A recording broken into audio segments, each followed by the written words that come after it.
वेदाहमेतं पुरुषं महान्तं आदित्यवर्णं तमसः परस्तात् तमेव विदित्वा अतिमृत्युमेति नान्यः पन्था विद्यते यनाय। ओम शांति शांति शांति।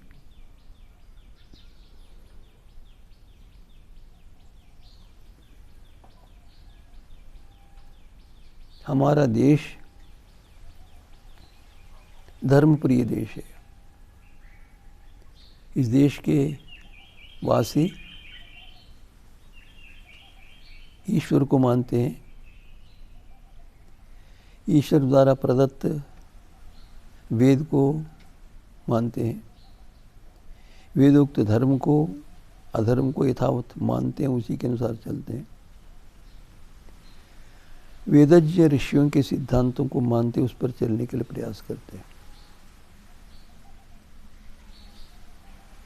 आत्मा को नित्य मानते हैं, मोक्ष को भी मानते हैं। इन सब को मानने वाले को आस्तिक कहते हैं। भिन्न भिन्न लोगों ने भिन्न भिन्न समय में आस्तिक के लक्षण लिखे, सबको मिलाकर ये लक्षण होते हैं। वो एक पुस्तक मैंने देखी, उसका नाम था डरो वह महान है। क्या है वो? अर्थात ईश्वर से डरो, उसका अभिप्राय। ये उन्होंने कैसे लिखा मैं नहीं जानता, किंतु ये ईश्वर के विषय में तो ठीक नहीं। उससे डरने की आवश्यकता नहीं, परमेश्वर से डरने का। जो परमेश्वर से डरता है परमेश्वर को जा नहीं सकता। किससे डरे? अपने किए भी पाप से डरे।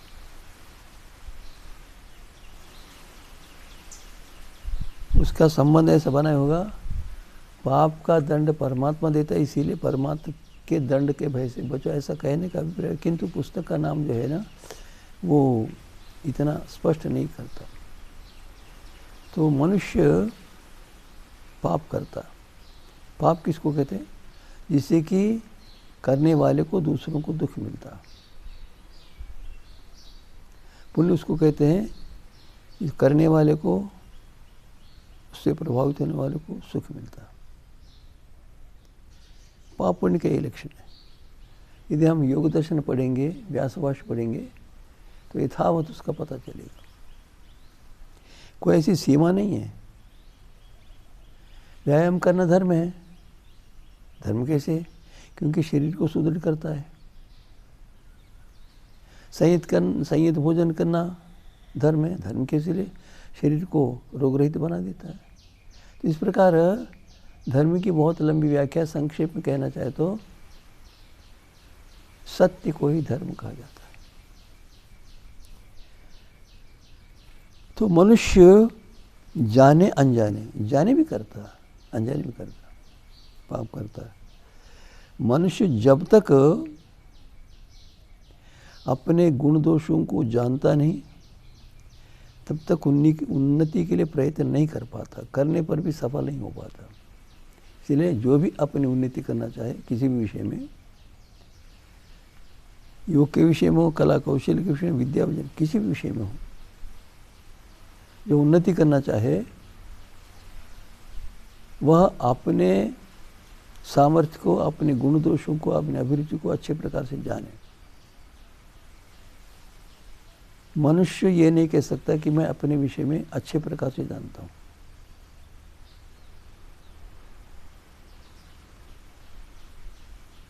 मनुष्य सबसे पहले अपने विषय में जाने, वो क्या है, उसका स्वरूप क्या है, उसकी अभिरुचि क्या है, वो क्या चाहता है, क्या करता है, उसका ज्ञान कितना है। इसको कहते हैं आत्मनिरीक्षण। आत्मनिरीक्षण अपना परीक्षण, निरीक्षण। अपने विषय में मनुष्य कम सोचता है। जो मनुष्य उन्नति करना चाहे उसको अपने विषय में सोचना आवश्यक है, अनिवार्य है। कई महापुरुषों ने लिखा है कि मनुष्य अपनी दिनचर्या लिखे, रात्रि में बैठकर सोने से पहले आत्मनिरीक्षण करके सार लिखकर सो जाएं। इसमें बहुत कुछ सत्य है, श्रमसाध्य है, फिर भी है। तो अनेक विद्वानों ने, अनेक तपस्वियों ने अनेक प्रकार से अपने स्वरूप को जानने के विषय में परामर्श दिए, मार्गदर्शन किया। वेदों के पश्चात सबसे पहले हर्ष ग्रंथ है, पौरुष ग्रंथ है, महर्षि मनु का लिखा हुआ। उसमें कुछ प्रक्षिप्त श्लोक भी हुए हैं, उनको छोड़ेंगे तो मनुस्मृति वेदों का सार है। मनुष्य को पूर्ण सुखी पवित्र आत्मा बनाने के लिए उसके उपाय उसमें मिलेंगे। मधुर भाषा में, सरल भाषा में, तार्किक स्वरूप में लिखा हुआ ग्रंथ है। उसमें पापों को नष्ट करने के लिए,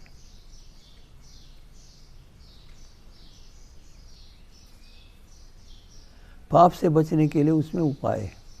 5 अद्भुत विषय लिखा है कि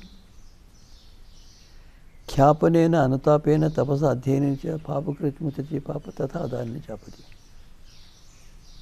ख्यापनेन,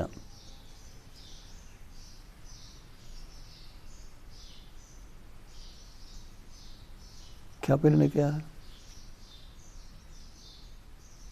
अपने दोषों को जाने, दूसरों के समक्ष प्रस्तुत करे, अपने आप प्रस्तुत करे।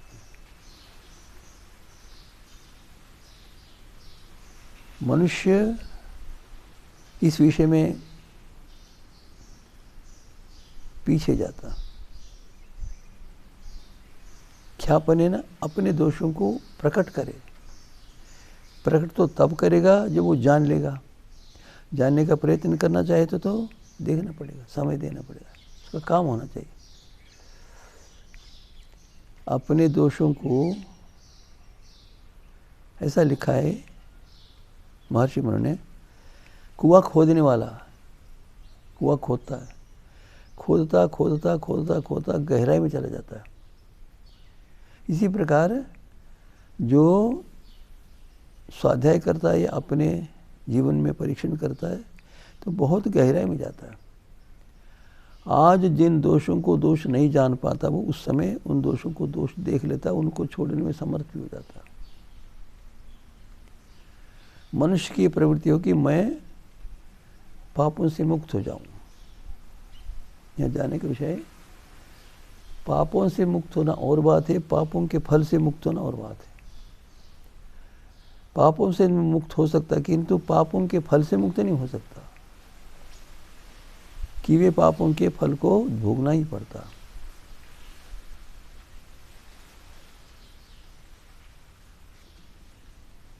कहते हैं जैसा एक बच्चा होता है गाय का, वो 1000 बच्चों में एक बच्चा होता है जिसकी माँ उन बच्चों में पहुंच जाती है। वो बच्चा उसके पास आता है, माँ भी उसी के पास जाती है। मनुष्य में सामर्थ्य नहीं है। तो कि वे पापों को मनुष्य ऐसा ही भोगता, निश्चित रूप से। मनुष्य पापों के फल के नाम से भयभीत हो जाता, वो उन्नति नहीं करेगा। पापों को अपने अंदर छिपाए रखने से पाप की प्रवृत्ति कम नहीं होगी। पाप की प्रवृत्ति कब कम होती है? अपने दोषों को बतला दो, अपने पापों को बतला दो। लिखा है एक सर्प होता है, वो उसके शरीर पर एक मास में केंचुली आती है और केंचुली को छोड़ता है सर्प, तो केंचुली उसके शरीर के समान ही होता। तो इस प्रकार जो व्यक्ति अपने पाप को प्रकट करता है, व्यक्त करता है निस्संदेह, फिर वो जैसे वो केंचुली से सर्प पृथक होता है, अपने आप को स्वच्छ ताज़ा मानता।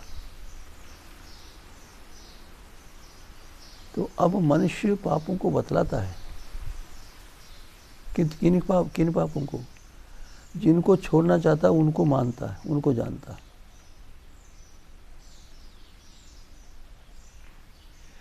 देखो, बालक बाल्य में दोष करते, जाने अनजाने दो प्रकार से करते हैं। तो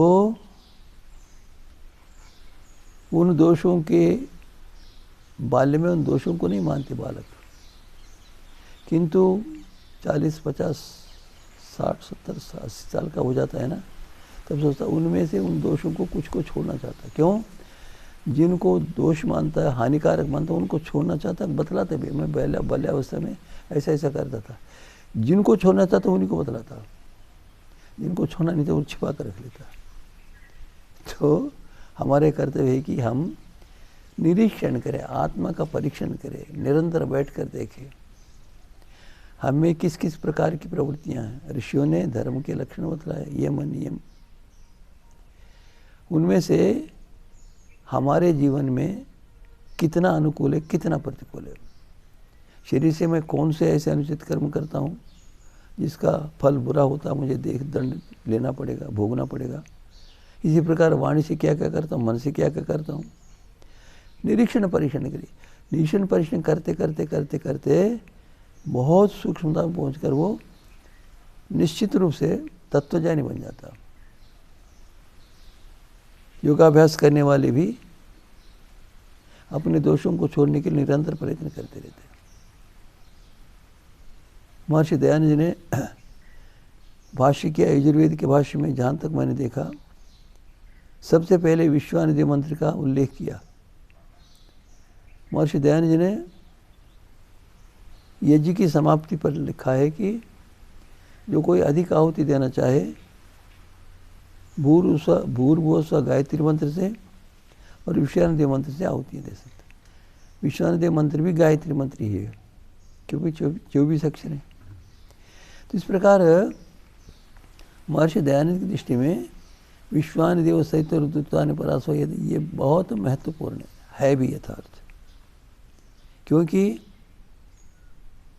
विश्वानि दुरितानि परास्वा, देव सविता, हे देव संसार के उत्पन्न करने वाले समग्र ऐश्वर्य के स्वामी, विश्वानि दुरितानि पर, समस्त दोषों को दूर कर दो।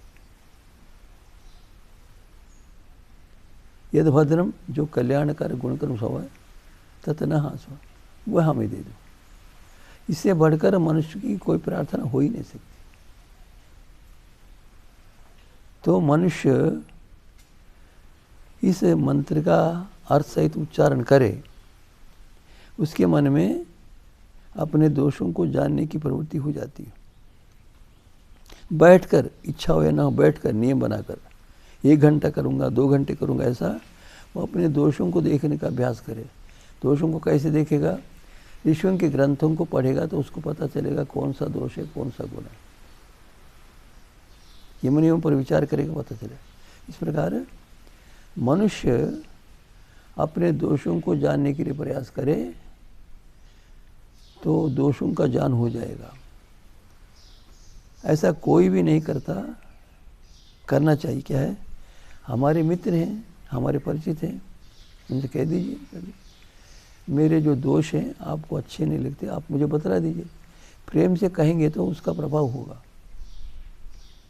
मनुष्य सदा अपने दोषों को दूर करने के लिए प्रवृत्त रहे तो निश्चित रूप से धर्मात्मा बन जाता है, निष्पाप निष्कलंक बन जाता है और परमात्मा को प्राप्त करने में सक्षम हो जाता है। तो मनुष्य बहुत बड़ा अपने कर्तव्य को जाने, जो भी उन्नति करना चाहेगा, उन्नति करना चाहे, वह अपने गुण दोषों का परीक्षण करे, परिशीलन करे, अनुशीलन करे। तो हो सकता है कि गुण दोष दिखे, दोष गुण दिखे, ऐसा हो सकता है क्योंकि ज्ञान कम है। किंतु चलते चलते चलते चलते वेदों का स्वाध्याय करते हुए, ऋषियों के ग्रंथों का स्वाध्याय करते हुए दोष दोष ही दिखेंगे, गुण गुण ही दिखेंगे। इस प्रकार पहले अपने दोषों को प्रकट करने के लिए मनुष्य प्रयत्न करे। इतने वर्षों से दोषों को उसने अपना रखा है, अभ्यास करता रहा है, उनको बतलाना साहस का काम नहीं, किंतु नियम बना ले, मैं अपने जीवन को उन्नत करने के लिए अपने दोषों को छोड़ दूं, समाप्त कर दूं। ऐसा करने पर उसको सामर्थ्य मिल जाता है, वो दूर कर सकता, करने में सक्षम हो सकता है। तो मनुष्य सबसे पहले यही काम करे, मैं अपने दोषों को दूर करूं, पापों से मुक्त हो जाऊं, पापों के फल से नहीं।